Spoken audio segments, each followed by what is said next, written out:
Bienvenue dans Expansion, un podcast par Eric Flack qui s'adresse à toutes celles et ceux qui cherchent à s'améliorer aussi bien mentalement que physiquement, tout en développant leurs relations avec eux-mêmes et les autres.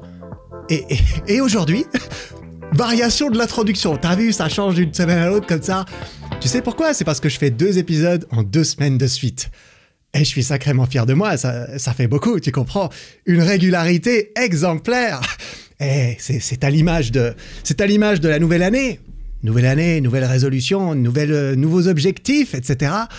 Et c'est exactement ce dont on va parler aujourd'hui. Putain, mais tout s'aligne, c'est incroyable. Tout s'aligne généralement pendant les 2 premières semaines de janvier et après, il y a tout qui se pète la gueule après. Mais on va encore capitaliser sur le fait...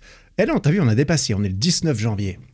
Enfin, le 18, j'enregistre ça hier. Voilà, j'enregistre ça la veille. J'ai même 24 heures d'avance sur le podcast. Oh, c'est un truc de ouf. Ok, aujourd'hui, je vais donc officiellement poser mes objectifs.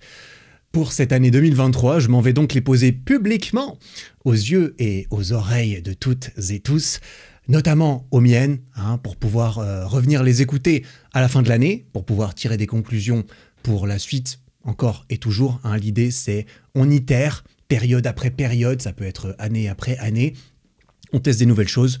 En tout cas, moi je teste des nouvelles choses, j'essaie de trouver la meilleure façon possible d'avancer dans ma vie, voilà. Et pour ce faire, il n'y a pas vraiment d'autre moyen que d'essayer des trucs.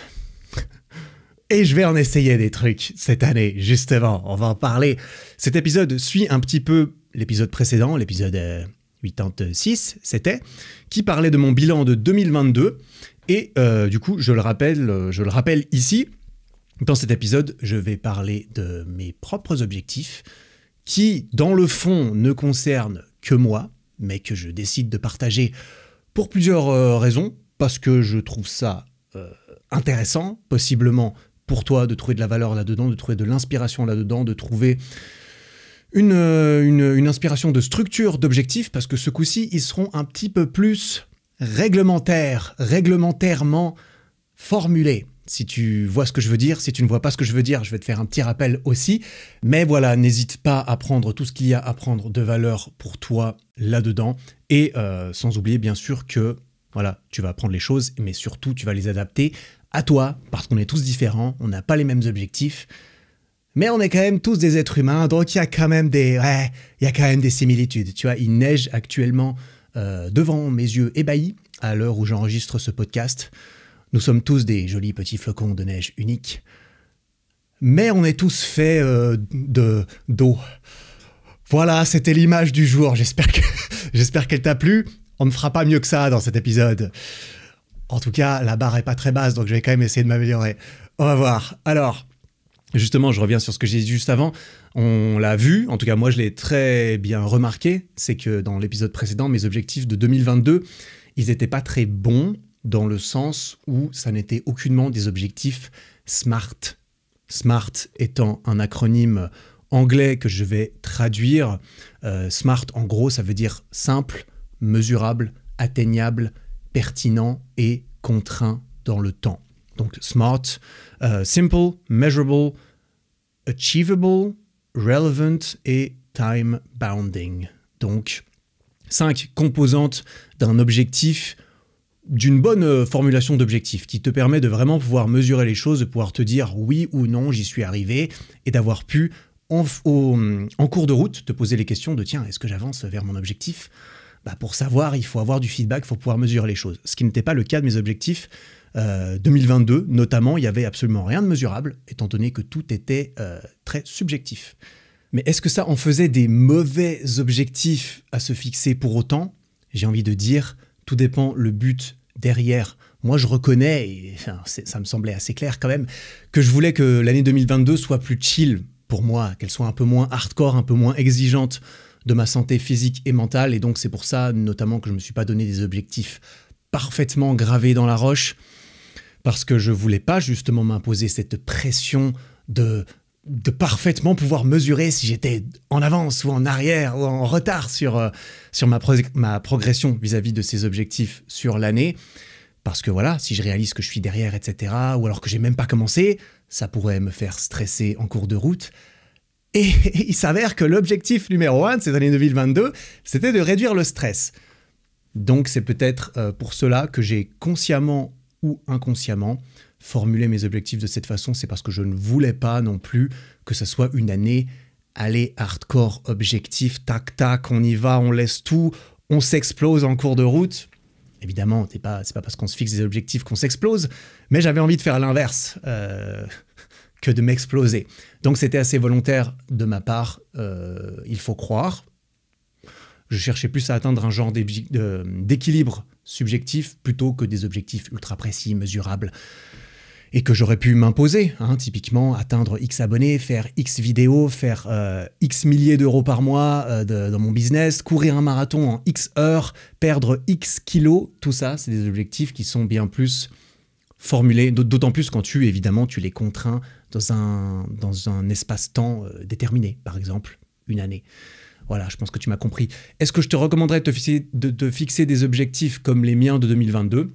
Bah voilà, peut-être. Si tu te reconnais justement dans le fait d'avoir éventuellement eu une overdose de pression et d'objectifs dernièrement, comme c'était mon cas justement fin 2021. Si c'est pas le cas, par contre, si tu veux réellement accomplir des choses précises qui te tiennent à cœur, je pense pas que ça soit justement la meilleure idée, ou en tout cas la meilleure formulation pour tes objectifs. Tu vois, je vais me mettre au sport pendant cette année. C'est un très mauvais objectif à te fixer si jamais ta santé ou ta condition physique sont réellement importantes à améliorer pour toi cette année, parce que c'est trop vague, c'est pas assez spécifique. On ne sait pas vraiment quand tu commences, on ne sait pas vraiment qu'est-ce que tu cherches à atteindre, on ne sait pas vraiment comment tu vas savoir au quotidien si tu te diriges vers ton objectif. Et quand tu sais au quotidien si tu te diriges ou non vers ton objectif, tu peux facilement trouver du sens dans ce que tu fais. Parce que, après, il faut être honnête avec soi-même. Si à chaque fois tu sais que tu n'avances pas vers ton objectif, éventuellement, il faut remettre en question tes actions, ton comportement ou l'objectif en question. Mais il ne faut pas toujours remettre en question l'objectif tout de suite. Parce que sinon, c'est trop facile d'abandonner dès qu'il y a un petit problème. Voilà, il faut prendre la responsabilité quand même. C'est pour ça qu'il faut aussi réfléchir quand même un peu en se les fixant. Tu vois, mais si ça se trouve, cet objectif, je vais me mettre au sport pendant cette année. Si le 2 juin, tu décides d'aller courir 35 minutes et que c'est tout ce que tu fais dans l'année, bah techniquement, on pourrait rationaliser le fait que tu l'as validé, tu vois. Tu t'es mis au sport pendant cette année, t'es allé courir une fois, c'était du sport, tu t'y es mis et ensuite t'as arrêté une demi-heure après.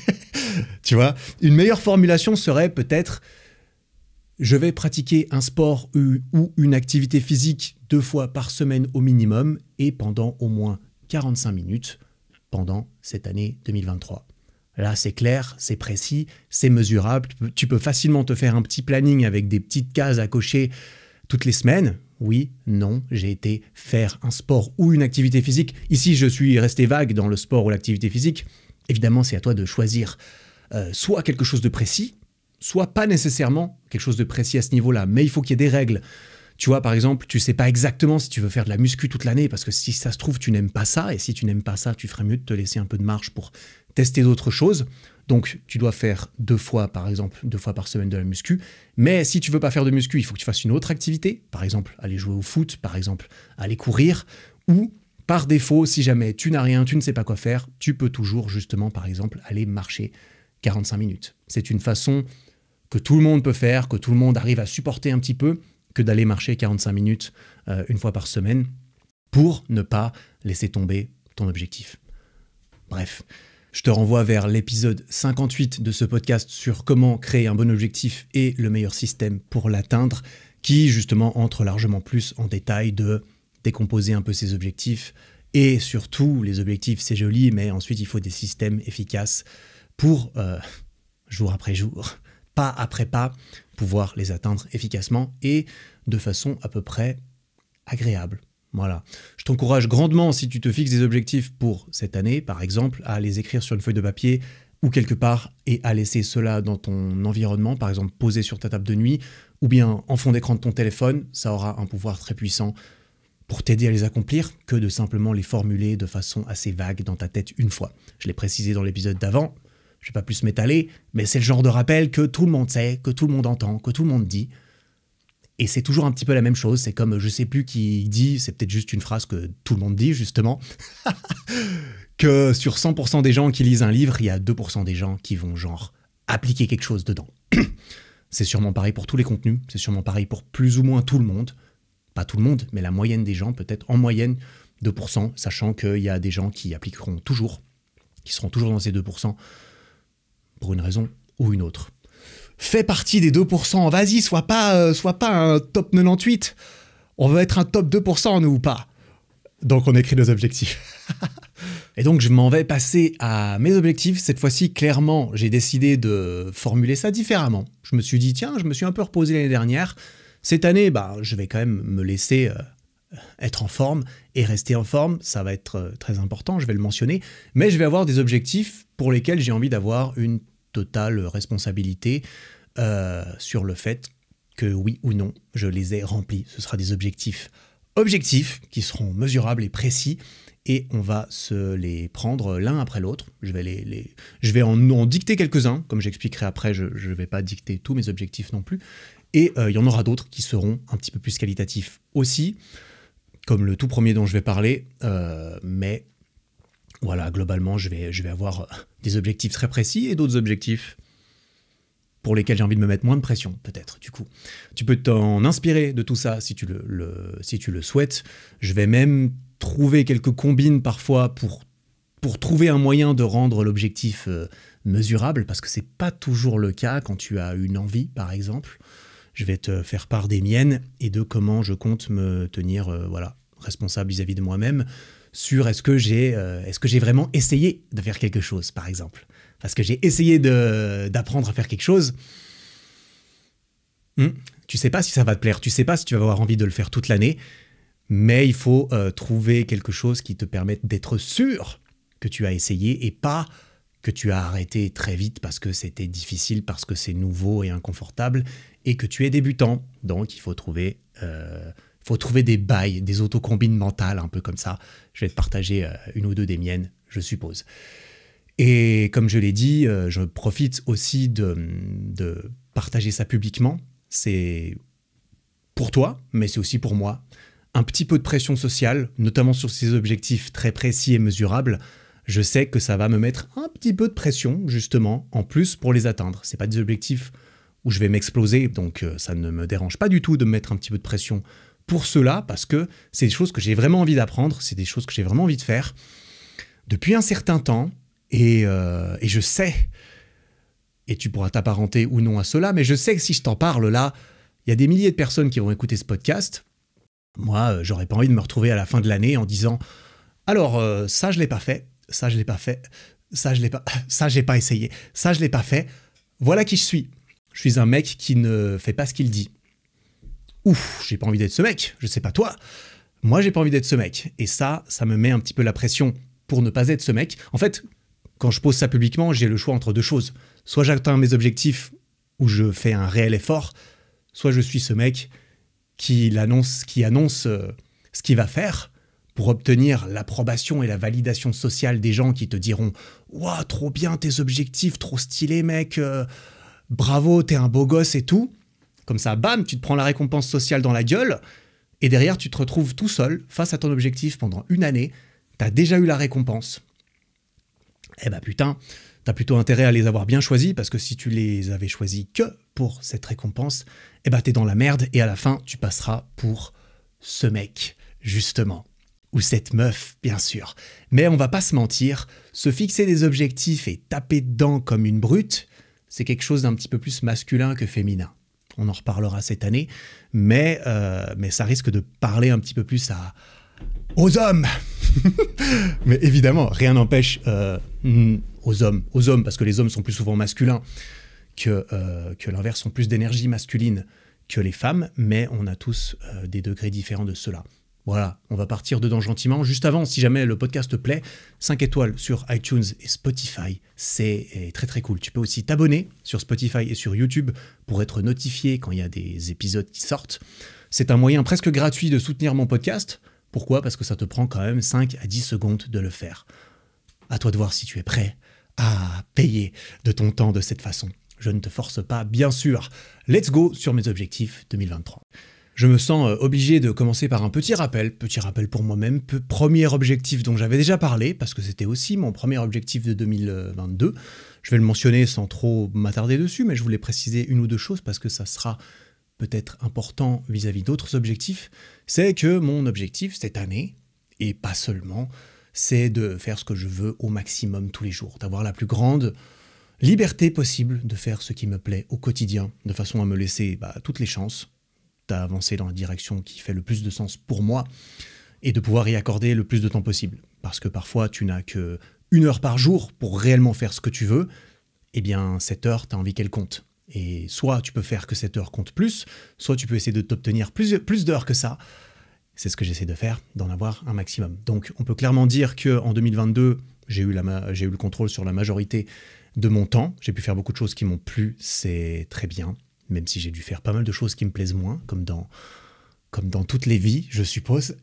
C'était une année plutôt bien validée à ce niveau, même si à nouveau, c'était pas quelque chose de très objectif, mais en fait, ça, c'est un genre d'objectif un peu continu ou un peu infini. Le but, c'est de pouvoir continuer de cette façon le plus longtemps possible, mois après mois, année après année, pourquoi pas, à être suffisamment satisfait de cette situation.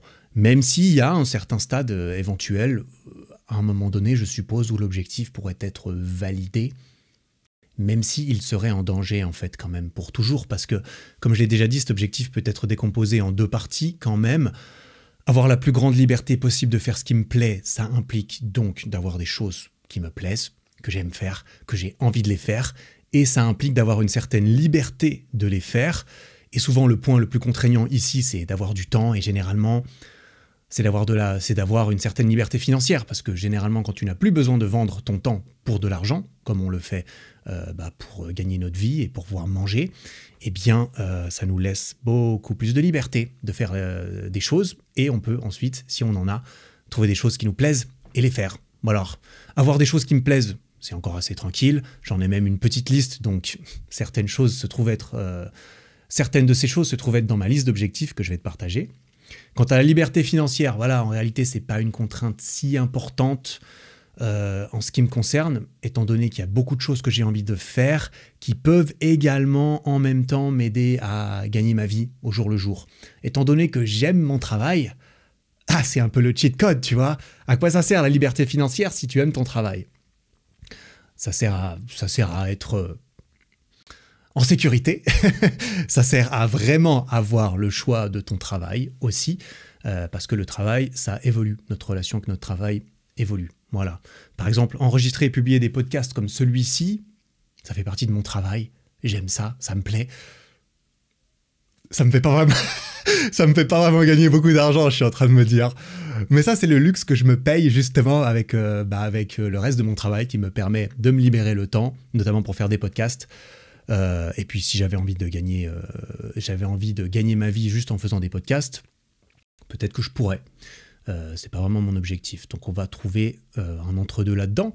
Mais voilà, tout ça pour dire, si je n'ai pas cette liberté financière, ça m'empêche de faire des choses qui, 1, rapportent 0 thune, ou pas assez pour supporter le style de vie que je veux, et 2, ça m'empêche de faire des choses qui durent assez longtemps pour que j'épuise mes réserves. En fait, la liberté financière, ça sert à quoi ? Ça sert juste à pouvoir faire des choses qui ne te permettent pas de vivre pendant longtemps. Pour l'instant, ça, j'en ai quelques-unes en tête, des choses comme ça. Ça arrivera plus tard. Donc, comme ça, je me dis, il y a encore des choses à faire pour cet objectif à l'avenir. Mais on le prend tranquillement, parce que le processus est plutôt agréable. Et on attaque avec la suite des objectifs un petit peu plus concrets, ceux qui sont notamment objectifs et quantitatifs, qui vont être parfaitement mesurables et mesurés. Premier objectif, courir un marathon et être fier de moi. J'en ai déjà parlé dans une vidéo YouTube qui est sortie en décembre, parce que, en fait, cet objectif, c'était un objectif pour 2023 de base. J'étais pas vraiment censé dans ma tête au début commencer en 2022. Mon objectif, tu vois, c'est de franchir la ligne d'arrivée du marathon, mais d'être fier de moi lorsque je le fais. Ça veut dire que je ne peux pas y aller sans aucune préparation, faire la moitié en marchant, finir le marathon en 6h45, ça marcherait pas. Littéralement. T'as vu la blague? Ça marcherait pas. Non, ça marcherait trop en fait. Donc, je veux être fier de moi. Ça veut dire que je veux être fier de comment j'ai abordé ce challenge, de comment je me suis préparé, comment je me suis entraîné progressivement. Et forcément, si je me casse en deux, si je me blesse, si je fais de la merde, si j'en fais trop, si je veux courir trop vite pour avoir un trop bon temps et que je me fais mal, eh bien, je serais pas super fier de moi en fait, parce que j'aurais mal fait les choses. Parce que je prends la responsabilité complète de ce qui va arriver. Parce que je suis en bonne santé actuellement. Et donc, si jamais je me fais mal, c'est pas parce que c'est pas la faute de quelqu'un d'autre. C'est forcément moi qui en aurais trop fait. En tout cas, je préfère voir les choses comme ça et essayer d'oser cela. Mon but, c'est de franchir cette ligne d'arrivée. C'est d'être satisfait, c'est d'être... Ouais. Oh putain, je serais trop fier. Si j'y arrive, je serais trop content. Je serais trop content parce que c'est vraiment un rêve que j'ai depuis longtemps. C'est le genre de rêve qu'on a peut-être un petit peu tous. Enfin, rêve, tu vois. C'est le genre de choses que pas mal de gens se disent, je pense. J'aimerais courir un marathon dans ma vie. Bah, c'est un truc que je me dis depuis un moment. J'en avais même parlé dans une... maintenant que j'y pense. J'en avais même parlé dans une FAQ début 2022. La FAQ sur ma chaîne YouTube que j'avais fait à Bali. J'avais dit que courir un marathon, ça me chaufferait. Et ben voilà. Putain, je me suis dit, pourquoi attendre toute ma vie? Je peux le faire cette année. Il suffit de le décider, de s'inscrire, de se préparer comme il faut. Moi, j'ai pris un coach, j'ai pris un programme, j'en ai parlé sur YouTube, et ensuite, il faut y aller. Et en plus, moi, je décide de le dire à tout le monde. Comme ça me met la pression supplémentaire de ne pas abandonner par flemme, par procrastination, par « Ok, en fait, je peux abandonner, personne ne le saura ». Non, j'ai envie que si j'abandonne, moi, je vais le savoir, mais c'est trop dangereux d'abandonner uniquement devant soi-même à répétition. Parce que se décevoir soi-même et se donner la preuve qu'on ne peut pas se faire confiance quand on se dit qu'on va faire quelque chose, ça peut vite partir en spirale. Tu te mens à toi-même continuellement, tu ne peux plus te faire confiance parce qu'à chaque fois que tu dis que tu vas faire quelque chose envers toi-même, tu ne le fais pas. Qu'est-ce qui se passe quand on ment à quelqu'un continuellement? On ne fait pas confiance à cette personne. Si tu te mens à toi-même continuellement, comment veux-tu avoir confiance en toi? Je veux avoir confiance en moi. J'ai confiance en moi, j'essaie de me le prouver en attaquant des petites choses d'abord et des choses de plus en plus grandes pour pouvoir me donner des petites preuves en plus que quand je me dis que je vais faire un truc, eh ben je le fais. Et comme je sais que je fonctionne bien avec un peu de pression, eh ben je te le dis. Comme ça, tu peux me tenir responsable de oui ou non, je l'ai fait. Et si je ne l'ai pas fait, eh ben c'est pour moi. Voilà. Et évidemment, quand je parle de choses comme ça, toi, tu les adaptes à toi-même. Hein. Ça, c'est ma façon de fonctionner aussi, c'est ma personnalité, c'est ce que j'aurais peut-être tendance à conseiller. J'ai la réponse à rien du tout. Tout ce que je dis, tout ce que je raconte, c'est généralement basé sur ce que j'ai fait moi. Et si tu as l'impression que ça peut te servir, n'hésite pas à tester et à prendre ce qui te va. Mais ouais, voilà, mon objectif marathon. Après, quand même, on se fixe quand même un petit objectif de temps ou pas ? Parce que j'ai quand même envie que ça soit un petit peu ambitieux. Et d'ailleurs, mon objectif, il est axé dans ma préparation. Parce que j'ai appris, j'ai dû tout apprendre sur la course à pied. J'y connaissais R de chez R, genre. Enfin, je croyais savoir comment courir, en fait. Mais putain, courir, t'as l'impression que tout le monde sait le faire. Mais en fait, très peu de gens savent courir. Et moi, je pense que je vais apprendre encore pendant très longtemps si j'y arriverai vraiment un jour.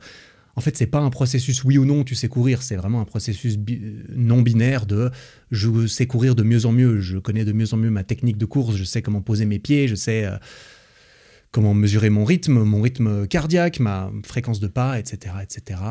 Des trucs que j'apprends et que je trouve fascinants, franchement. Et mon programme me fixe un marathon en 4 heures et 8 minutes. Si j'arrive à bien le tenir, c'est un programme à 4 séances par semaine. Ça fait pas mal, je cours entre 3 heures et 6 heures par semaine et je vais courir facilement, attends c'était combien? Je vais courir genre 600 ou 650 km sur toute ma préparation qui se passe du coup du 28 novembre 2022 au 2 avril 2023, date du marathon de Paris auquel je serai et auquel on se verra si toi tu y seras aussi pour une raison ou une autre. Et ouais, justement, au début, je me suis dit, 1er janvier, je commence ma prépa marathon. Et après, je me suis dit, ouais, mais en fait, c'est con de repousser à dans 1 mois et demi. Parce qu'on était, on était mi-octobre quand je me suis... non, on était mi-novembre quand je me suis dit ça. Et en fait, je me suis dit, mais en fait, c'est con, autant commencer à courir maintenant. Pourquoi est-ce que je repousse au 1er janvier alors que je peux commencer maintenant mon putain d'objectif? C'est pour ça que le 28 novembre a été la première des 18 semaines de préparation. Et j'espère être fier de moi, mais pour l'instant, on en est à la semaine 8. Tout va bien, je suis trop content. J'ai même pas envie de commencer à en parler parce que je kiffe. En fait, je détestais courir et maintenant j'adore. Je vais aller courir juste après enregistrer cet épisode. Parce que je cours 4 fois par semaine, donc je suis plus souvent sur un jour où je cours que sur un jour où je cours pas. Donc j'aime autant dire que je suis un petit peu forcé en y allant aussi souvent de le faire parce que je me suis engagé et je le fais. Et quand je fais les choses et que je m'améliore dans quelque chose dans des bonnes conditions, sans me faire mal, je ne peux que apprécier de plus en plus le processus. Et donc, j'apprécie de plus en plus courir et c'est génial de se prouver à nouveau, de me prouver à moi-même à nouveau qu'un truc que je croyais détester comme pas possible, bah en fait, il m'aura juste fallu l'essayer pour de vrai, pour savoir ce que c'est, parce que je ne savais pas ce que c'était à nouveau, et pour réaliser qu'en fait, non seulement c'est pas réservé aux gens qui ne sont pas comme moi, un peu lourds, un peu musclés dans le haut du corps, mais en plus, je peux kiffer ça, quoi. Puis on s'en bat les couilles que ça soit adapté à moi ou pas. Je compte pas faire un marathon en 1h50 de toute façon. Ce serait très dur. Ni en 2h30. Mais si je me chauffais de ouf et que tout se passait bien, on sait pas ce que je pourrais avoir envie de faire après. Mais du coup, voilà, 4h08, si tout se passe bien, je vais le tenter en 4 heures. Quand même, mon ego va prendre le dessus sur ces 8 minutes. Possiblement. On va voir. Pour l'instant, j'essaie de canaliser mon ego pour pas courir plus vite que ce que mon programme me demande de courir. Ce qui est quelque chose de très important. Voilà, j'ai déjà fait 2 vidéos dessus en décembre sur cette prépa marathon. J'en referai d'autres, genre dans des vlogs, parce que pas mal de gens m'ont demandé de faire des genre 24 heures dans une journée avec mon travail, ma prépa marathon, ma bouffe, tout ça.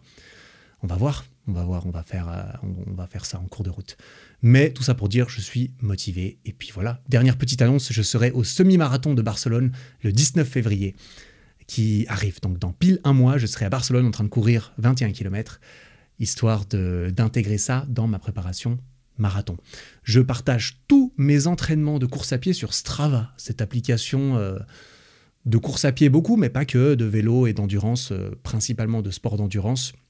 Tous mes entraînements, je suis devenu un influenceur Strava, putain. J'adore aller poster sur Strava, bordel.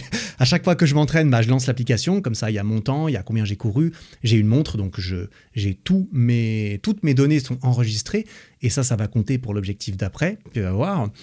Et à chaque fois, je partage du coup au moins une photo ou une vidéo de ma course, mon ressenti, mon temps, mon machin. Toute ma préparation marathon sur ces 4 mois sera documentée au jour le jour.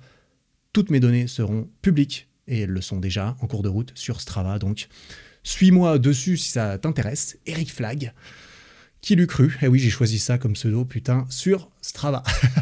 Deuxième objectif, quantitatif, il est lié au premier. Et je trouvais ça... En fait, il me motive beaucoup. Je vais t'expliquer un petit peu la démarche derrière tout ça.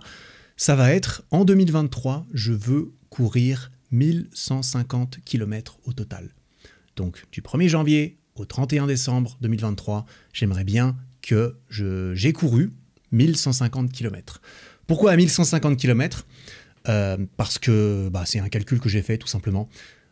En 2022, donc sur mes 5 premières semaines de préparation, j'ai couru 140 km, donc à peu près 24 km par semaine. Sur les 13 semaines de préparation qu'il me reste du 1er janvier au 2 avril, j'en ai encore 471 de prévus.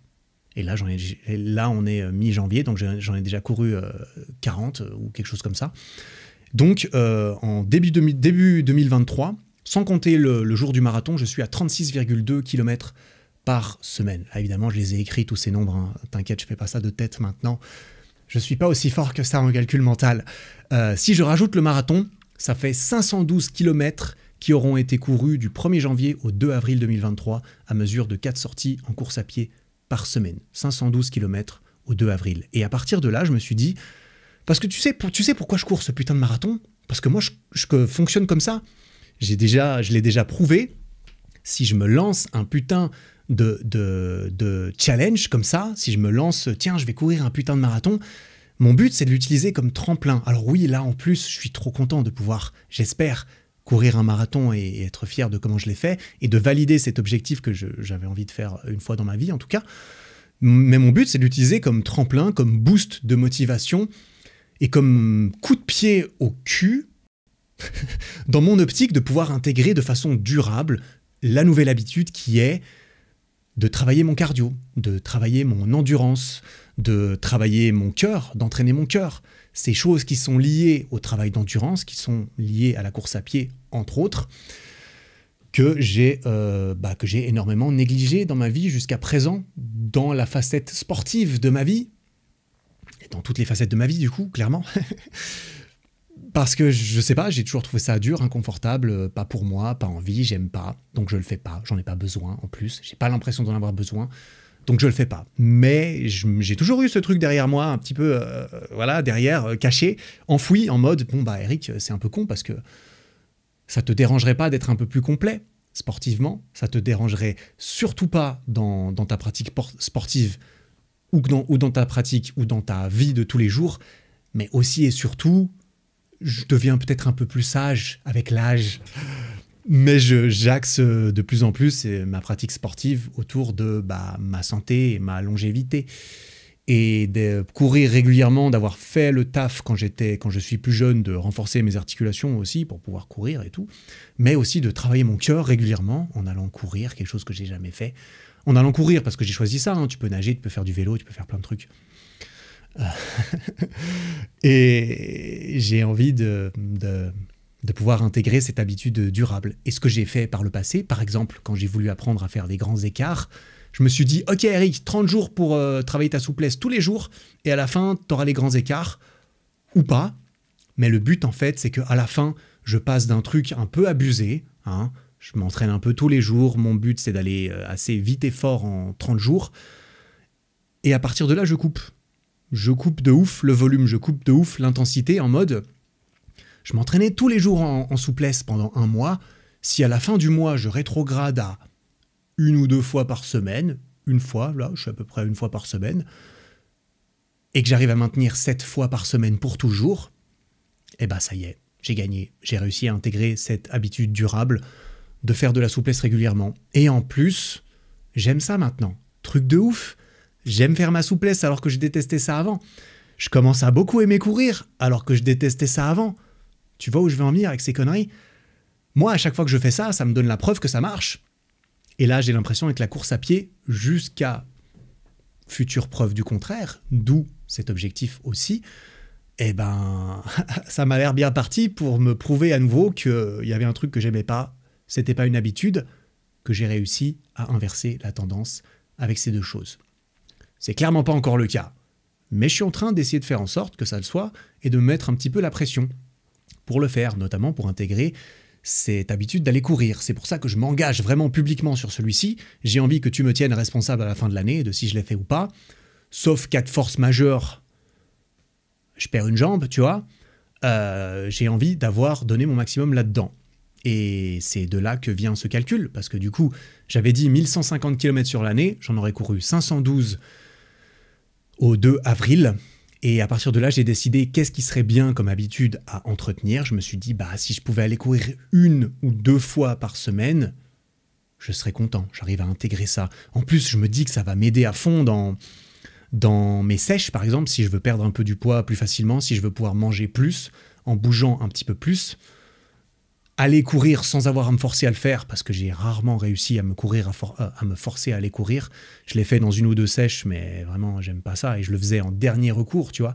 Quand je pouvais vraiment plus baisser la nourriture que je mangeais tous les jours, et ben là, je me suis dit, bon, je vais aller courir, vraiment. Et je prends sur moi, je vais aller courir.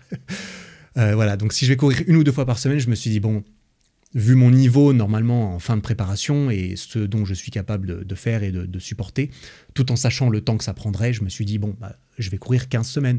Si en moyenne, j'arrive à courir 15 km par semaine, une fois que mon marathon est terminé, eh bien, j'ai fait mes calculs. Sur les 43 semaines qu'il restera en 2023, ça fait encore 645 km à courir. 645, non. Oui, c'est si je cours 15 km par semaine pendant les 43 semaines qu'il reste, Ça fera 645 km de plus pour un total de 1158 que je décide d'arrondir à 1150 pour avoir un petit peu de marge. Donc voilà, mon objectif, c'est de valider ce nombre de kilomètres. Pourquoi ? Parce qu'il représente une préparation marathon bien faite. Dans les règles de l'art, on dira, si je dois courir un petit peu moins, je dois courir un petit peu moins. Hein. Le but, c'est pas de me faire mal. Ça, évidemment, c'est en partant du principe que tout se passe bien. À ce niveau-là, pour l'instant, c'est bien parti. On va voir. Et une fois que j'ai fini la prépa marathon, j'ai envie de courir en moyenne 15 km par semaine. Ça peut être 10 km une fois, 20 km la fois d'après. J'ai juste envie d'entretenir ça comme une habitude régulière. Ça ne veut pas dire que je vais courir 200 km la dernière semaine. Ça, je ne le ferai pas. Ça, c'est pas une bonne idée. Et je préférerais m'avouer vaincu que de faire ce genre de choses. Mais voilà, je balance ça à l'avance. Donc, c'est clairement de ma faute si jamais je n'ai pas réussi à le faire avant. Donc voilà, sortir une fois et faire 15 kills, ou bien sortir une ou deux fois et faire 10 à 15 kills, tu vois. Ça peut être quelque chose d'atteignable, de faisable, de simple à comprendre, de simple à mesurer. Tout sera en plus compilé directement dans Strava. Donc j'ai qu'à regarder, là je peux ouvrir mon application, je sais combien de kilomètres j'ai fait depuis le 1er janvier 2023. C'est aussi simple que ça, j'ai un compteur sur mon téléphone que je vais voir assez régulièrement. Et que tout le monde peut voir d'ailleurs. Donc ouais, voilà. Et puis par rapport à ce boost du coup de motivation, de challenge initial, ça j'en avais parlé justement dans l'épisode sur les habitudes, l'épisode 74, sur comment créer une habitude durable à coup sûr. J'en avais parlé dans cet épisode, et j'avais donné cet exemple de la souplesse, je suppose, qui n'est pas le seul exemple que j'ai à ce propos, parce que, à nouveau, personnellement, je fonctionne assez bien comme ça. Je me donne un challenge, un pied au cul. Ok, Eric, t'as 30 jours pour le faire. Let's go, mec. Il n'y a plus de temps à perdre. C'est motivant. Il y aura un avant-après qui sera évident, rapide, facile à mesurer.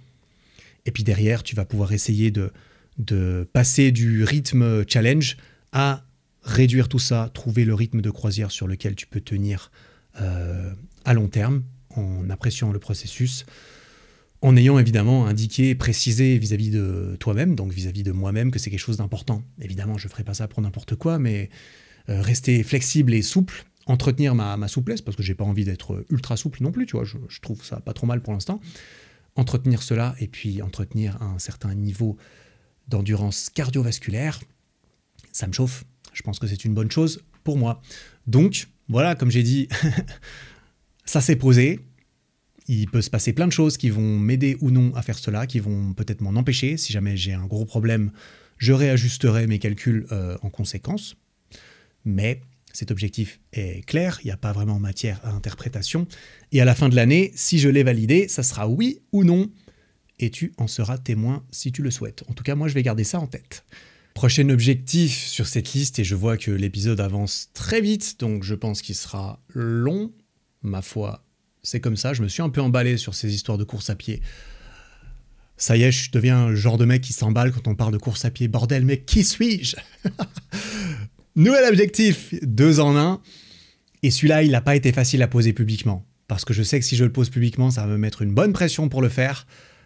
Mais comme je l'ai mentionné en début d'épisode, c'est ce genre d'objectif, ce genre de choses, ce genre d'envie, en fait, que j'ai depuis longtemps. Et que je n'ai jamais attaqué, parce que c'est tellement facile de repousser. Ceci est apprendre un nouvel instrument de musique et apprendre à danser. Pouah, sa mère, ce genre de truc, tu sais. Alors je ne sais pas si c'est le genre de choses qui te chauffe. La musique, j'en ai déjà parlé, j'en ai même parlé un petit peu dans l'épisode précédent. Ma relation avec mon piano, ça fait quoi ?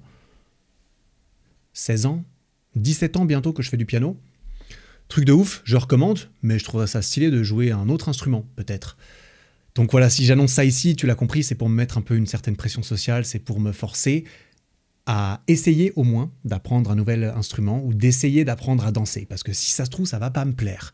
Et c'est là que je vais devoir en arriver à certaines combines pour pouvoir mesurer si oui ou non, j'ai suffisamment essayé. Ça, je vais te les partager justement.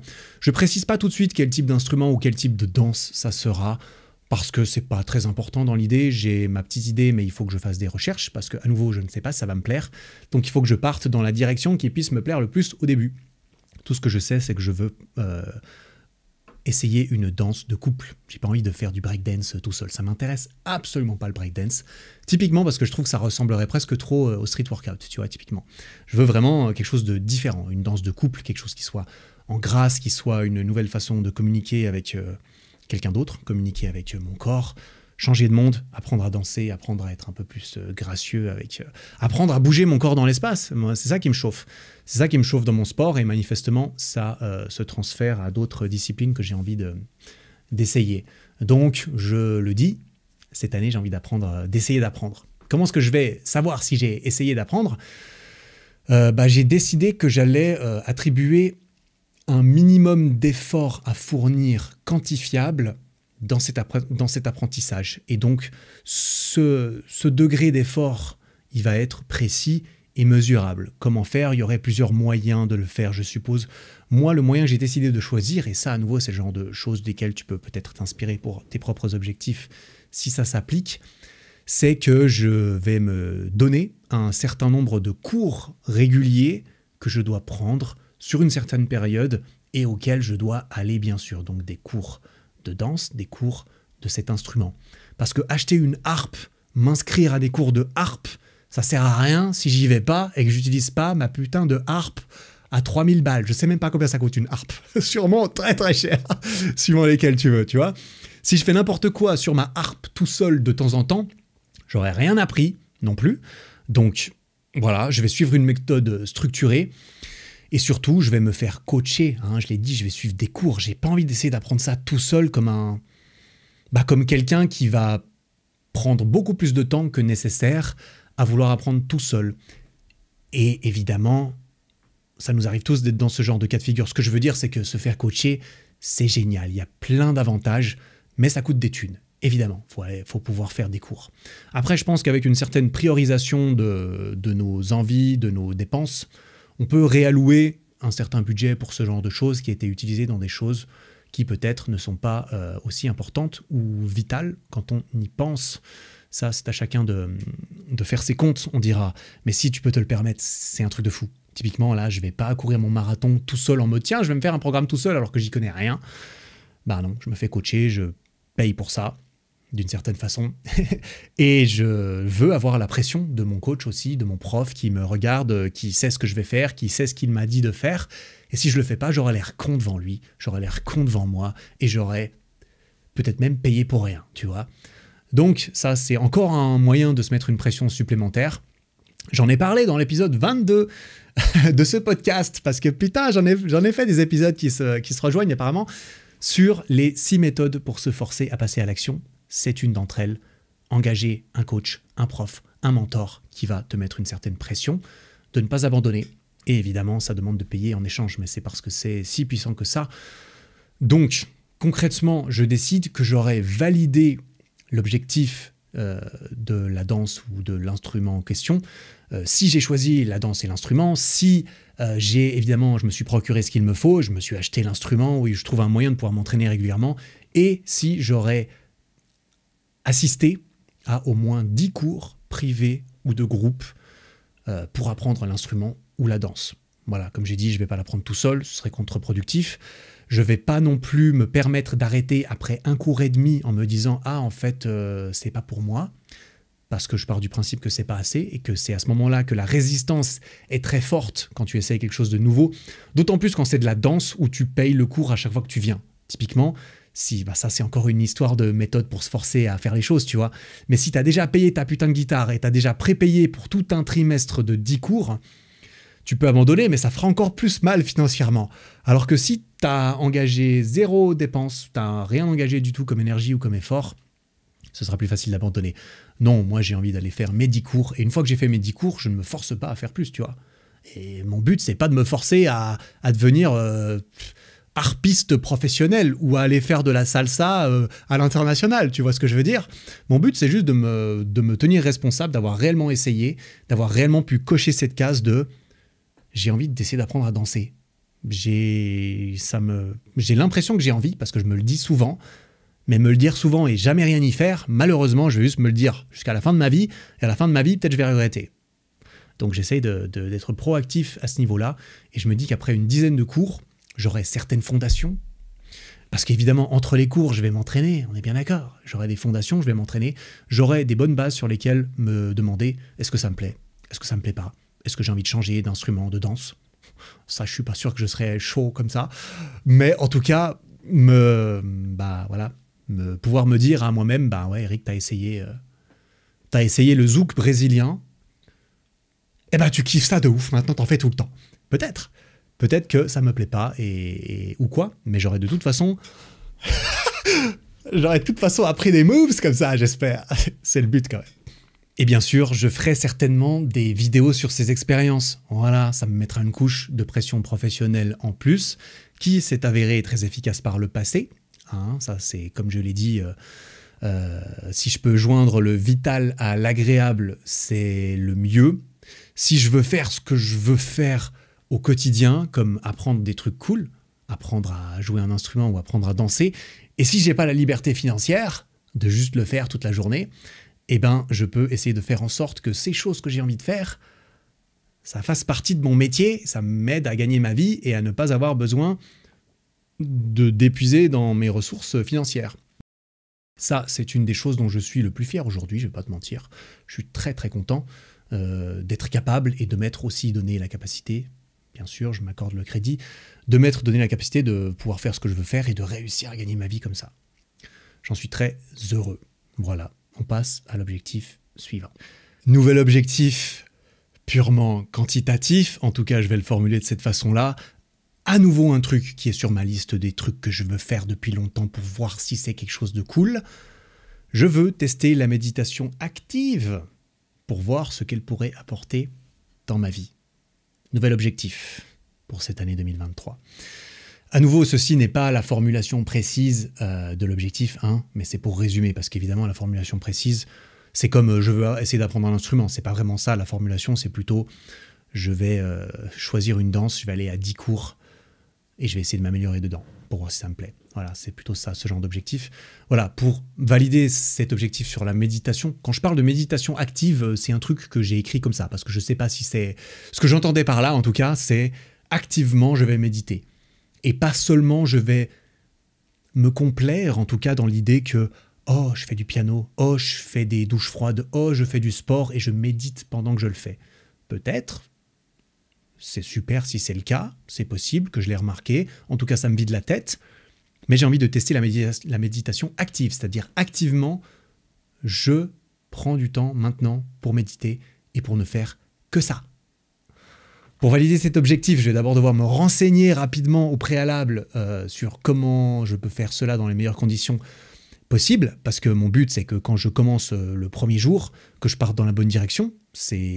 Voilà, je n'aurai pas de coach de méditation là, parce que j'ai envie que cette forme de méditation m'appartienne ou me ressemble, que je puisse la modeler sans trop de soucis, et j'aime penser qu'il y a beaucoup de ressources sur la question, que j'ai déjà commencé à creuser d'ailleurs, notamment gratuitement sur Internet, figure-toi, c'est fou ce qu'on trouve sur Internet quand même, quand on prend un petit peu le temps de chercher et qu'on part pas trop dans toutes les directions. Mais voilà, je suis allé chercher des témoignages de personnes qui ont médité, j'ai écouté attentivement leurs récits pour savoir ce qu'elles ont fait, comment elles l'ont fait, qu'est-ce qu'elles ont eu l'impression d'en tirer, et la façon dont elles ont partagé leur récit aussi. Donc ça, je l'ai fait, je l'ai déjà fait pour le coup.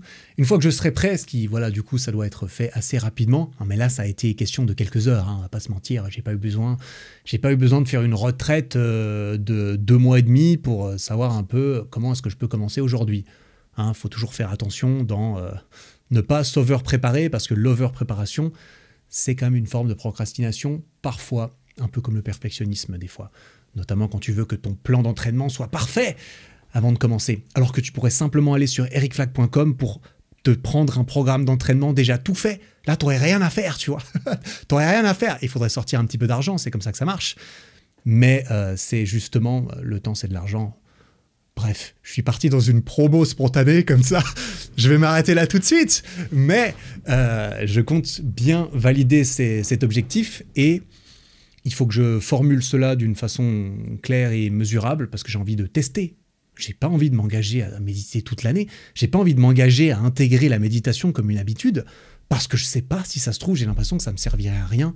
J'ai pas envie de méditer tous les jours et de me forcer à méditer tous les jours juste parce que plein de gens ont l'air de dire « Ah, c'est le hack ultime ». Il y a tellement de gens qui disent que c'est si bien de méditer, que « Oh, tu as X ou Y problème dans la vie ». Eh bien, médite, fais de la méditation. Je suis peut-être un petit peu sceptique ou cynique parfois, c'est possible, mais j'ai pas l'impression que toutes les personnes qui donnent ces conseils l'ont déjà fait ou le font elles-mêmes. Mais c'est vrai que c'est un conseil facile à balancer comme ça. Moi, je crois que j'ai jamais recommandé à qui que ce soit de méditer parce que je sais putain de pas ce que c'est, tu vois. Et ça, c'est un problème. Pas parce que j'ai envie de pouvoir dire aux gens de méditer, parce que j'ai envie de savoir, pour moi, si c'est utile et de pouvoir partager ensuite sincèrement mon retour d'expérience pour que toi ou quelqu'un d'autre puisse se demander si ça vaudrait pas la peine d'essayer également. Je sais pas pourquoi je me suis énervé d'un coup comme ça. Ouais, je suis con, je sais pas pourquoi. Ouais, je sais pas, c'est que des fois j'ai l'impression que tout le monde dit ouais, la méditation c'est trop bien, vas-y, médite, mec, t'es con ou quoi? Vas-y, médite. Ok, bah du coup je vais le faire. Merci pour le conseil, je vais le faire. Finalement, je dis ça, je sais que c'est, tu vois, à nouveau, je pense sincèrement que c'est quelque chose de très facilement, très très bénéfique à énormément de personnes. Peut-être pas tout le monde, peut-être pas dans tous les cas de figure. J'ai envie de voir si ça s'applique à moi. Et pour ce faire, je vais me donner cet objectif de méditer tous les jours pendant 5 à 10 minutes minimum, pendant au minimum 30 jours de suite. 30 jours de suite, je vais méditer 5 à 10 minutes par jour. Je vais faire du mieux possible pour réussir à méditer, parce qu'il paraît que c'est pas évident au début. Moi, mon but, ça va probablement d'être une forme de méditation un petit peu consciente, on dira. Si je pars sur 10 minutes, je pense partir peut-être sur 10 minutes par jour, j'ai pas envie de me fixer un objectif contraignant, j'ai pas envie de me dire tu médites 10 minutes 0,0 par jour. Mais je suis obligé de me dire il faut que tu fasses au moins 5 minutes, parce que sinon c'est trop facile de me dire je me brosse les dents, je pense à rien, 30 secondes après, ah ça y est j'ai médité, ok, une journée validée, génial, bravo Eric, merveilleux. Non, c'est l'action qui compte, de me poser et de le faire. Parce que j'ai aussi envie de me mettre dans les bonnes conditions pour garder ça comme une habitude. Je fais ça tous les jours pendant 30 jours. Si ça se trouve derrière, je ferai ça de temps en temps parce que j'y trouve de l'intérêt. C'est le même raisonnement qu'avant, je ne vais pas me répéter, tu vois, j'ai envie de tester ce genre de truc cette année. C'est pour ça que ça prend une place dominante dans ma liste d'objectifs, manifestement. Donc, au minimum 5 minutes, juste pour être sûr de le faire consciemment et que ça soit de la méditation active, comme je l'ai dit. C'est juste pour être sûr que je le fais, parce que la durée totale, si ça se trouve, au bout d'un moment, je vais me dire non mais en fait là j'ai envie de faire plus, là j'ai envie de faire moins, là j'ai envie de faire 5 minutes et ça me suffit, là j'ai envie de faire 18 minutes et ça ira bien. C'est le fait de le faire, c'est de le faire très régulièrement pour espérer en tirer quelque chose, parce que je pense que la méditation, d'après les témoignages que j'ai entendus aussi, c'est peut-être un peu comme la souplesse. Il vaut mieux en faire 2 minutes par jour pendant 30 jours que de faire 1 heure de suite une fois par mois. Et pendant 1 heure, probablement que tu galères comme jamais et que ça donne pas envie de recommencer le mois d'après. Je pense que c'est le genre de choses qui peut être très très puissant à très très courte durée, tant à faire que ce soit fait très régulièrement. Mais à nouveau, on va voir. On va voir ce qui se passe. Et comme j'ai dit, j'ai déjà commencé à me renseigner dessus parce qu'en fait, je vais pas tarder à m'y mettre, tu vois. C'est toujours la même chose. Pourquoi attendre encore et encore? Allez, petit pied au cul, on va s'y mettre, on va lancer le truc. C'est littéralement question de 10 minutes par jour. Mais c'est ça qui est le plus dur, c'est de commencer. Généralement, je sais à peu près comment je vais m'y prendre. Je sais que je ne vais pas me mettre beaucoup de contraintes. J'ai pas envie de fermer les yeux, de faire des trucs, d'imaginer, de faire exprès, de ne rien penser. Non, mon but, ça va être surtout d'essayer de reconnecter avec moi-même, de simplement réussir peut-être à concentrer mon attention plus facilement sur certaines choses. Par exemple, ma respiration, apparemment, c'est ce qui fonctionne bien, notamment lorsqu'on n'arrive pas peut-être à le faire d'une autre façon. Dans un monde où notre attention se fait... Oh, j'allais utiliser un verbe très vulgaire, mais se fait exploser de tous les côtés. Peut-être que ça peut aider, notamment ce genre de choses, que ça peut aider aussi à retrouver un petit peu plus de calme intérieur, de clarté mentale et de bien-être. On va voir, parce que si c'est possible d'avoir ça, même de façon subjective, parce que de toute façon, ça sera assez subjectif, à mesure de 5 minutes par jour, eh bien, je reconnaîtrai publiquement. C'est un life hack de ouf. Tout le monde doit méditer. En attendant, on va voir. Je vais pas trop en parler plus que ça, parce que évidemment, je vais en faire une vidéo, parce que pourquoi pas, putain, pourquoi je ferais pas une vidéo? Le seul challenge de faire une vidéo, c'est qu'il ne faut pas que la vidéo interfère trop avec l'expérience, à partir du moment où l'expérience est importante pour moi, parce que, tu vois, je peux faire des expériences 3 jours sans dormir. C'est des vidéos qui marchent très bien, généralement. Sauf que ça, je le ferai pour la vidéo. Je le ferai certainement pas pour moi ou pour ma bonne santé.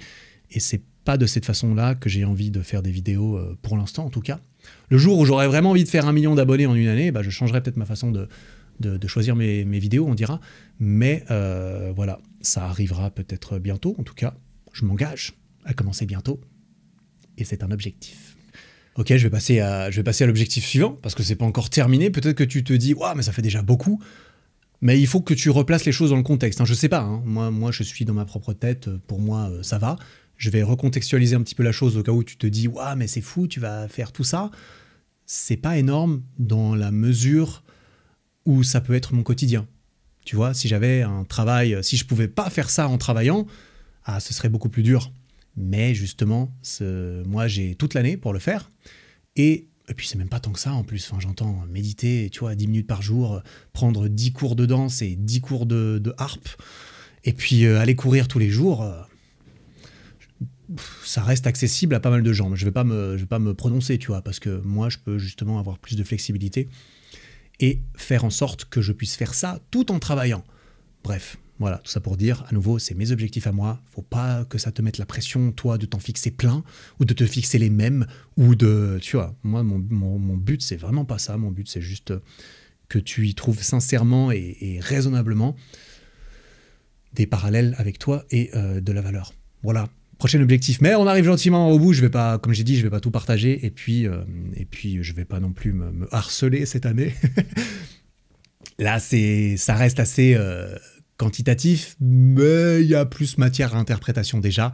Ça va être de sortir un nouveau gros projet cette année, une nouvelle création qui se distingue particulièrement des autres dans mon contenu, dans mon travail. Tu vois, au milieu, par exemple, des vidéos et des podcasts, avoir une chose au moins qui ressorte particulièrement. J'aimerais bien refaire un gros projet. Tu vois, au minimum, ce serait une très grosse vidéo sur un sujet particulier, peut-être en mode documentaire ou quoi. Peut-être que ça pourrait se faire. Je suis en train d'essayer de faire en sorte que ça puisse peut-être se faire. On va voir. Ça pourrait être un nouveau programme. Ça me chaufferait bien. J'aime bien créer des programmes. Le dernier que j'ai créé, c'était fin 2021, Street Workout Evolution 2. Je me tâterais peut-être à faire quelque chose de plus axé développement personnel, éventuellement. Ça me chaufferait bien. J'adore créer un programme parce qu'en fait, créer un programme, c'est comme si je créais genre 20 à 30 vidéos d'un coup. En fait, c'est comme si je faisais un livre, sauf que c'est blindé de vidéos dedans, tu vois, typiquement. C'est genre de trucs, c'est des heures et des heures de contenu, de choses comme ça, qui est structuré, il y a une table des matières, c'est un projet plus complexe et que j'aime bien, c'est un challenge que j'adore. J'adore créer des trucs un petit peu plus complexes comme ça, c'est juste beaucoup plus conséquent, ça prend beaucoup plus de temps. Et j'en suis très très content quand je l'ai terminé, quoi. Ça, c'est le principe, hein. Parce que j'ai pas envie de me mettre une pression monstrueuse sur ce que je vais créer cette année, mais mon standard de qualité personnelle n'a pas... c'est pas prévu que je le baisse, ça c'est sûr. Donc voilà, peut-être un programme, comme j'ai dit. Un jour, ça sera peut-être un livre. Je pense pas cette année. J'aimerais bien écrire un livre une fois, hein, je l'ai déjà dit. Ça, un jour, sur ce podcast, j'espère, je te dirai au début d'une année, cette année, j'écris mon livre. Objectif de l'année, j'écris mon livre. J'ai pas encore les couilles d'annoncer ça, parce que je pense pas que ce soit le bon moment. Mais on sait jamais, peut-être l'année prochaine. En termes de création de contenu, tu vois, j'ai pas envie de me fixer des gros objectifs et des grosses pressions, mais je vais quand même fixer des choses qui soient relativement conservatrices, mais qui garantissent une certaine adhérence et un certain niveau de responsabilité envers moi-même et mon travail. J'aimerais bien publier au moins 26 épisodes de podcast cette année, c'est-à-dire un épisode une semaine sur 2. Si j'arrive à avoir cette moyenne-là, je ne serais pas trop déçu de moi. J'aimerais bien faire plus, clairement. Ce pas des objectifs très ambitieux, hein, je te préviens. 24 vidéos sur l'année, à peu près une semaine sur 2. En moyenne, ces 5 dernières années, j'ai tenu à environ 26 vidéos par an.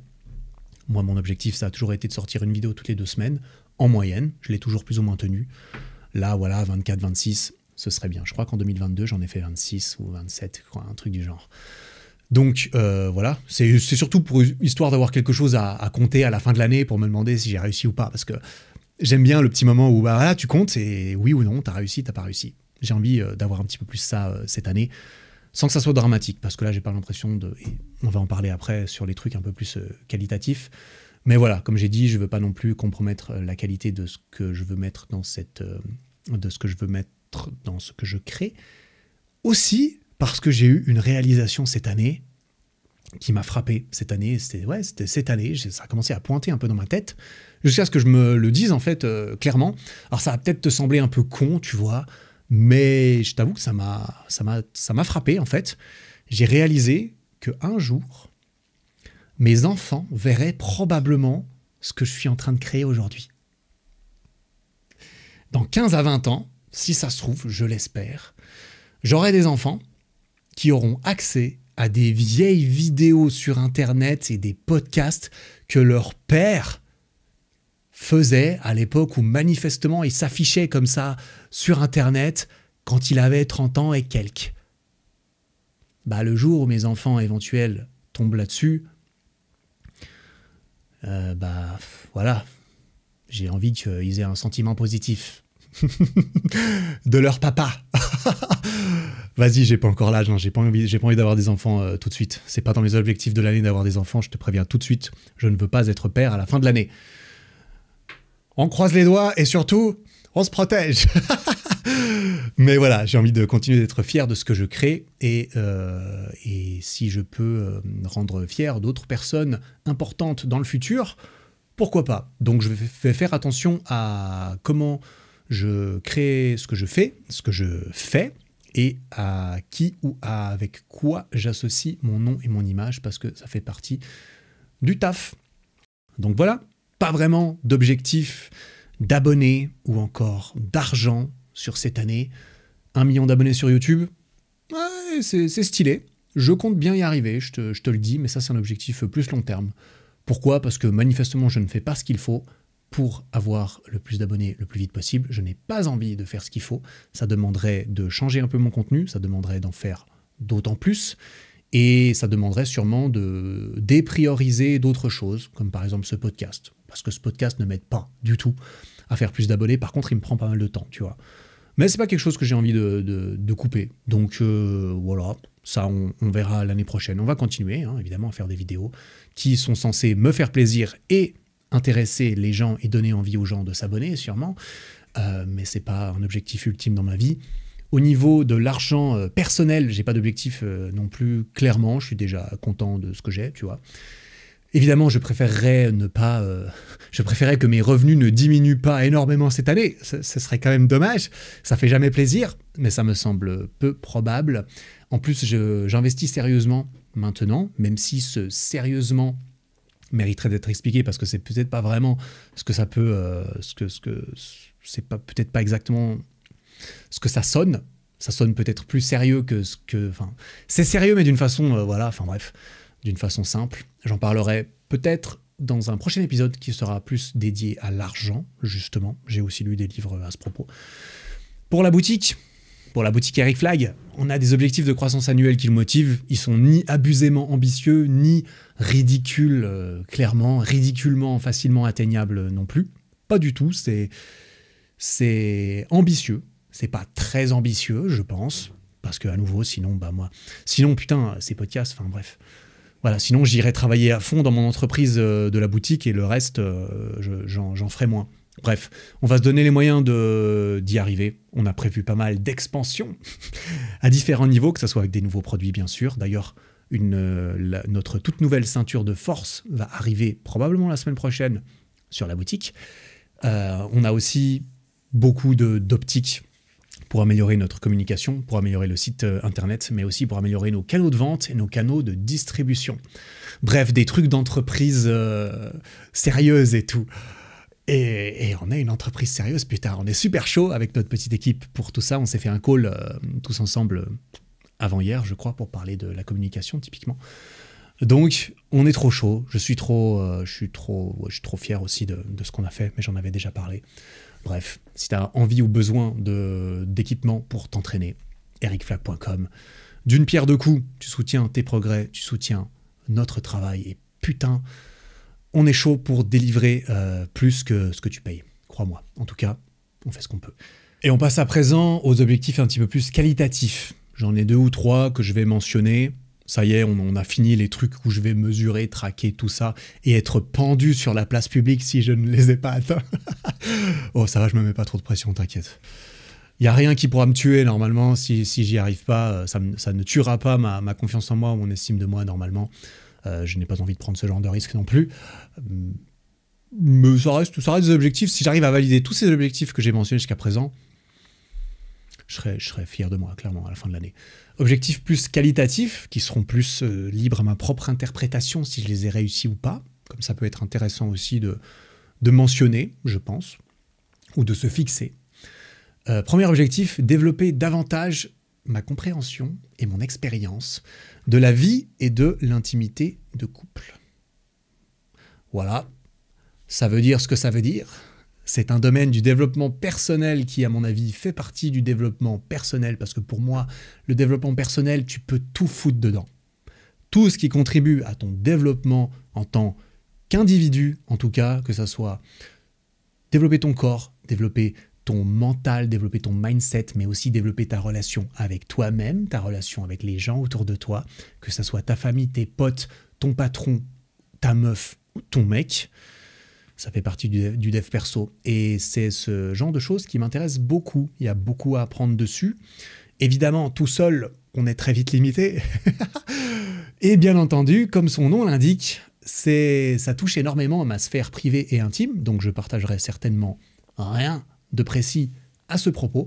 Par contre, je suis sûr de pouvoir en tirer, je l'espère en tout cas, des apprentissages enrichissants que je pourrais partager dans des formes plus génériques ou dans des formes qui ne révèlent rien, qui ne concernent personne d'autre que moi. Mais j'ai envie de le préciser, j'aurais pu le garder pour moi, mais non, j'ai envie de le préciser parce que pour moi, c'est quelque chose, d'après le fait que je sois déjà en train de le faire depuis un petit moment, c'est quelque chose d'important et je pense que c'est important de le propager parce que je m'en retire de ma propre expérience. Il y a plein de trucs à faire, il y a plein de trucs à apprendre et c'est très enrichissant et c'est évident, tu vois, mais c'est tellement... Ça peut aller très loin et ça peut être très cool. Donc on verra. Voilà, petit objectif qualitatif. Deuxième objectif qualitatif, j'aimerais améliorer mon élocution... Oh, le trou de balle, j'ai raté ça. Quel connard, j'ai raté ça. J'aimerais améliorer mon éloquence et mon expression orale. Voilà, c'est... Oh putain, je me suis vautré comme une merde. Bref, je décide volontairement de rester plus vague sur cet objectif. Et là, évidemment, je fais attention à comment je parle, tu vois, forcément. Parce que je ne suis pas encore certain de la place active qu'il aura dans mes pensées et dans mes actions pendant cette année. Mais c'est quelque chose que j'ai en tête depuis quelques temps. Mon but avec ça, c'est globalement, c'est de pouvoir parler mieux, de mieux m'exprimer, d'être plus éloquent, d'être un meilleur orateur. Et ça s'apprend, c'est sûr et certain, de différentes façons. Mon but, c'est que ça puisse ressortir dans mon contenu, évidemment, comme les vidéos, comme ce podcast, qui est un excellent exemple, car quand je me réécoute certains épisodes, ça arrive, je remarque toujours certaines choses, certains tics de langage, certains trucs qui pourraient être améliorés, et j'aimerais bien que ça change. Putain, oh le con. Et bien sûr, plus que pour la création de contenu, c'est évident que notre façon de s'exprimer, ma façon de m'exprimer, c'est un des facteurs qui entre consciemment ou inconsciemment dans nos relations avec les autres au jour le jour. Et ça rentre fortement dans l'impression que les autres vont se faire de nous, au même titre, par exemple, que notre apparence physique. Et étant donné que je suis convaincu que c'est quelque chose, c'est évident que c'est quelque chose qui peut s'entraîner, s'améliorer, je me dis, voilà, c'est une autre façon de se développer également. Et en plus, moi, ça me servira beaucoup dans ma vie privée. C'est quasiment certain. Enfin, c'est sûr. Tout comme dans ma vie pro. Bref, j'ai quelques idées de méthodologie à suivre à ce propos. et même de moyens de mesurer mes progrès, mais je préfère pas m'avancer. Comme je l'ai dit, voilà, c'est un objectif c'est un petit peu un objectif bonus. Au minimum, il sera travaillé par le fait que pendant une année, je vais créer du contenu et que je vais être forcé de m'exprimer, de parler, d'utiliser des mots, de faire des phrases. Et voilà, et j'ai pas mal d'idées en tête, éventuellement, sur comment ça pourrait plus activement être travaillé, mais je vais les garder pour moi, parce que j'ai pas envie de me mettre une pression non nécessaire à ce niveau-là. Et voilà, on passe peut-être au dernier... Attends, j'avais fait la liste. Ouais, on passe au dernier petit objectif qualitatif qui conclura cet épisode en bonne et due forme. Ça va être un truc un peu... Bon, voilà, c'est un truc un peu global, tu vas voir. Je me suis dit, je vais placer ça là, juste un petit rappel. Maintenir le stress moyen dans mon quotidien à un niveau correctement bas et ma santé mentale et physique à un niveau correctement élevé. Voilà, c'est un peu bateau, c'est un peu général, mais ça reste très important, notamment dans le contexte où j'ai déjà remarqué, manifestement, que j'en avais déjà fait trop certaines années, que peut-être des fois j'ai eu l'impression de ne pas en faire assez. C'est quand même pour garder un sentiment de perspective sur tout cela, sur ce qui est réellement important quand on dézoome sur l'ensemble. Parce que courir ou apprendre à faire X ou Y, c'est bien joli, mais il y a certaines choses qui ne sont pas compromettables, si c'est un mot, pour les atteindre. Donc, je le mentionne parce que justement, c'est l'objectif peut-être le plus important. J'ai envie de dire, si je rate cet objectif, est-ce que j'en ai vraiment réussi un autre ? Oui, j'imagine, mais à quel prix ?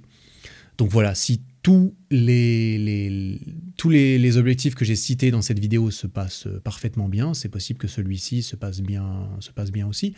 C'est le but, voilà. Mais pour être un peu plus précis, à nouveau, je précise que j'ai pas envie que ma vie professionnelle prenne trop le devant au détriment de cet objectif. Voilà, je pose ça là pour moi, je pose ça là pour toi si tu sens que ça te concerne aussi et que tu as ce même genre de préoccupation. Mais à nouveau, je ne souhaite pas non plus me retrouver à la fin 2023 et de me dire que j'ai été trop confortable. D'arriver à la fin de l'année et de me dire « Putain, je me suis bien branlé cette année. » Ah, cette expression, j'adore. J'ai rien branlé cette année. Voilà, c'est tout, rien d'autre à préciser, c'est tout. Nouvel épisode, terminé, j'ai rien branlé cette année, y a rien à dire les gars, RAS. Ah non, ça va pas être le cas. Et ce sera aussi quelque chose sur lequel refléter à la fin de l'année. Est-ce que j'ai accompli ces objectifs, mais est-ce que je les ai faits dans le bon mood, dans la bonne santé mentale notamment, et sans compromettre trop de choses importantes.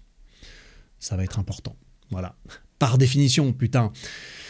Voilà un peu ce que je souhaitais partager dans ce podcast. J'ai d'autres envies ou d'autres objectifs pour 2023, comme je l'ai dit, mais j'ai pas envie de tous les afficher publiquement non plus. Si je les affiche publiquement, comme je l'ai dit, c'est parce que j'espère que ça t'apporte quelque chose, et c'est parce que pour certains, ça peut me mettre une pression positive pour les atteindre, comme je l'ai expliqué. C'est pas, voilà, comme je l'ai dit à un moment donné, mon but c'est pas non plus de les dire juste pour que tu me dises « Ouais, Eric, trop bien, tu vas faire des trucs que j'aimerais bien pouvoir faire moi ». J'aime penser que je suis assez détaché de ça quand même. Je fais pas ça pour avoir une récompense sociale de ta part. Non, je fais plus ça pour que tu me mettes un peu, que tu me tiennes responsable, comme je l'ai dit. J'ai réfléchi à ces objectifs avant de les mettre, ça fait longtemps qu'ils sont dans ma tête, tu vois. Donc c'est pas un truc que je balance juste pour obtenir une récompense et puis ensuite essayer de faire en sorte que plus personne, que tout le monde oublie que je les ai mentionnés une fois pour pas me tenir responsable et parce que du coup j'ai eu la récompense et j'ai plus envie de travailler pour les faire. C'est pour ça que je pense qu'il faut faire attention à quels objectifs tu annonces publiquement. Il faut pas tout balancer non plus, de peur justement de tomber dans cet engrenage de je parle pour me sentir bien, pour me sentir validé socialement. Et derrière, je n'ai plus la motivation de faire ces objectifs parce que peut-être qu'ils n'étaient même pas importants pour moi. Ils étaient juste là pour impressionner les autres. Et ça, c'est pas un bon type d'objectif, ni un bon type d'objectif à partager, comme tu l'auras compris. Bref, je t'ai expliqué, j'espère que tu auras trouvé de la valeur pour toi, que ça aura pu t'inspirer à te fixer certains objectifs pour toi, dans ta propre mesure, dans ta propre situation qui te concerne, qui te regarde que toi. Ces objectifs-là me regardent que moi, je décide de les partager. Les tiens, tu les fais en bonne âme et conscience, tu réfléchis à qu'est-ce qui fait du sens pour toi, qu'est-ce qui peut être trop, qu'est-ce qui peut être trop peu, tu es largement capable, j'en suis convaincu, tout le monde est largement capable d'être responsable de soi-même et de prendre ce genre de décision, notamment avec un petit peu d'entraînement, un petit peu d'expérience. Et si tu écoutes beaucoup de podcasts en règle générale, je pense que tu as quand même aussi un certain niveau de maturité à ce niveau-là, parce que c'est quand même assez mature le podcast, j'ai l'impression. D'autant plus, je le répète, il y a beaucoup de jeunes qui écoutent ce podcast. Beau gosse à vous toutes et à vous tous, parce que, putain, des jeunes qui écoutent des podcasts, moi, j'aurais tendance comme ça à leur donner le bénéfice du doute, comme quoi, putain, c'est sur eux que je vais miser pour accomplir plus de choses peut-être, parce qu'ils ont l'air de... Enfin, parce que, ouais, c'est l'impression que j'ai des gens qui écoutent des podcasts. C'est peut-être complètement subjectif, mais j'ai une bonne image de ceux qui écoutent des podcasts. J'ai une bonne image de toi, tu te rends compte? Je suis fier de toi. C'est vrai, bon, c'est très certainement vrai. Voilà, l'année prochaine, début 2024, je referai peut-être un épisode, je vais réécouter celui-ci, possiblement, et je vais me dire, ok Eric, est-ce que tu les as validés ces objectifs en 2023? Et peut-être que j'en ferai un nouvel épisode et je ferai un petit bilan. J'espère bien que en janvier 2024, je ferai toujours des épisodes de podcast sur ce podcast. Et que si toi ça t'intéresse, eh bien, ils seront toujours à ta disposition. Voilà, je t'encourage, si tu fixes des objectifs, à les écrire. Putain, je te martèle la gueule avec ça, mais c'est pas pour rien. C'est parce que je me martèle la mienne aussi. Je vais les écrire, mes objectifs, et ouais, je vais pas seulement les enregistrer, parce que j'ai envie de pouvoir les voir un petit peu plus souvent. Je vais les écrire sur une feuille. Je vais d'ailleurs montrer cette feuille en story sur Instagram ces prochains jours, histoire de montrer que je l'ai fait, histoire de me forcer à le faire, histoire de dire que je vais le montrer, et donc je suis obligé de le faire. Encore un petit peu de pression sociale, putain, ça marche bien. Et voilà, ensuite, j'aurai ça en rappel quelque part où je veux l'afficher. On va s'arrêter là. Merci énormément pour ton temps et ton attention. C'est toujours... c'est une valeur incroyable. C'est incroyable, en fait, parce que l'attention, aujourd'hui, c'est considéré par beaucoup de gens comme le bien le plus valuable, qui a le plus de valeur, qu'on puisse offrir à quelqu'un, ou à une application, ou à un contenu. Semaine prochaine, un épisode en duo, très certainement. J'en ai plusieurs qui sont prévus. Je viens d'en enregistrer un hier avec mon meilleur pote Elio. C'est un épisode explosif avec Elio. Attention, ça bombarde des trucs. Ça va peut-être pas plaire à tout le monde. Attention, oh le teaser. Tout ça pour dire, j'en ai pas mal qui vont arriver. J'ai des reviews de livres qui vont arriver. J'ai d'autres idées d'épisodes solo. Normalement, il y en a un la semaine prochaine, mais on sait jamais. Si ça se trouve, je disparais 2 mois. Et je reviens la queue entre les jambes. J'espère et j'espère pas.